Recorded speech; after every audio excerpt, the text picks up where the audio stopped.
And this one was remarkable. A 2,200-word memo from veteran military analyst William Arkin. He sent it to his colleagues at NBC a few days ago, explaining why Friday was his last day at the network. Arkin's worked with NBC on and off for 3 decades, but he described in his memo a national news media held hostage by Trump, obsessed with the Trump circus, and failing to cover the perpetual wars that America is engaged in. But he wasn't just criticizing NBC. Far from it. His critique really applied to the mainstream media in America as a whole. So Arkin is here now for his first interview since departing NBC. Bill, thanks for joining me. Thanks, Brian, for having me on.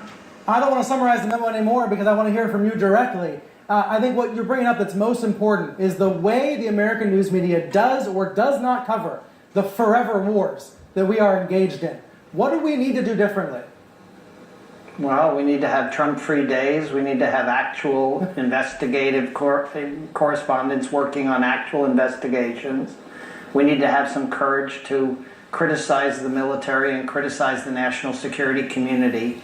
And I think part of what happens when you're involved in the circus on a day-to-day basis is that you don't have an opportunity to develop the kind of deep sources that are necessary to do these investigations, to actually get beyond the spokesman, to get beyond the congressional critics. And by not being able to develop those sources, I think ultimately you can't report the story as deeply as it needs to be reported. And that's because so much of the oxygen is sucked up by Trump. Well, I don't think it's just the oxygen being sucked up by Trump. I also think it's the nature of the TV world these days. It's the nature of social media. We just don't give enough credit to experts, to academics, to people who might not be so conversant with TV, who can't talk quickly, who can't give the soundbite. We just don't have them on. I mean, when I started in the world of television, we had a hell of a lot more academics, professors, experts on. And today we've basically given up on that. Journalists are the ones who speak. And journalists are not necessarily the most skilled or the most expert in terms of talking about foreign affairs. But you are an expert. Why did you decide to not renew your deal at NBC rather than stay in NBC and stay in the fight?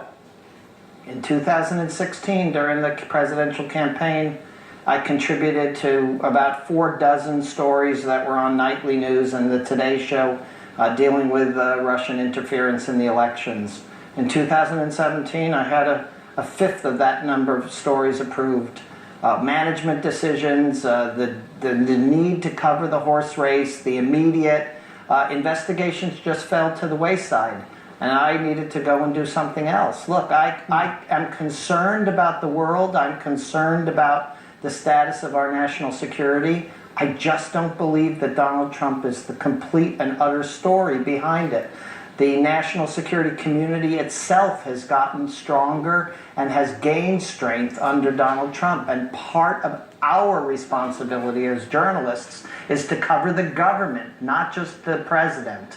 And so I feel like people should know more. It's a great point. And you describe in your goodbye memo the feeling that there's this reflexive opposition to Trump that actually supports the government, right? It supports the FBI, supports the military. And that may not actually be a good thing for viewers if we're not holding the government accountable, the military accountable for perpetual wars. Well, I just think it's ironic, even amongst liberals today, that they look at the CIA or the FBI as institutions that are somehow going to save them, or that these are institutions that somehow are above reproach. I mean, all of these institutions, whether they be the Pentagon, the CIA, the FBI, deserve the same kind of scrutiny that the president receives, and it just doesn't happen. And then you have on top of that the real problem, which is that on a day-to-day basis right now, Brian, we are bombing 9 countries around the world. And I defy you to even name what they are. That's how bad our coverage of warfare is. I'll be honest with you, I cannot. I think there are some incredible Pentagon correspondents and some outstanding outlets like Defense One that cover the military every day. But it doesn't seem like newsrooms make it a top priority every day. No, we're at war, and we have been at war for 18 years, and we essentially do not pay attention to it right now until the president tweets something or until there's a catastrophic industrial accident or a human tragedy.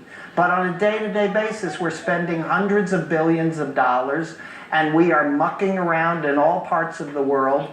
And frankly, when Donald Trump says, why are we in Syria, or what are we doing in Africa, or can't we change the situation in North Korea, I'm sympathetic to him. I would just like to have a more intelligent debate about those very issues. The way he does it, for example, with Syria seems bumbling. He said we're going to do it right away, 30 days. Now he says that's not the case. That's a mess. But you're saying his overarching point may be really important to take seriously, not just assume is wrong. Well, I think we just have a knee-jerk reaction to Donald Trump.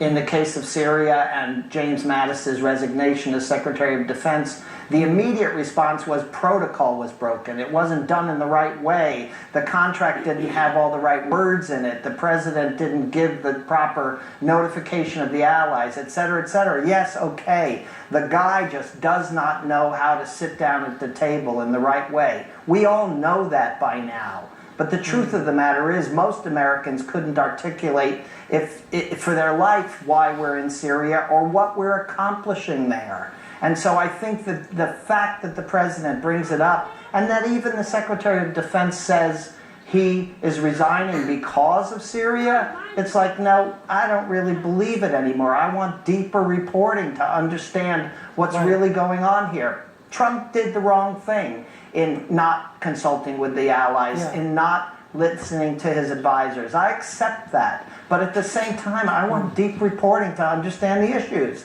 I don't want to just gloss over the surface. Amen to that.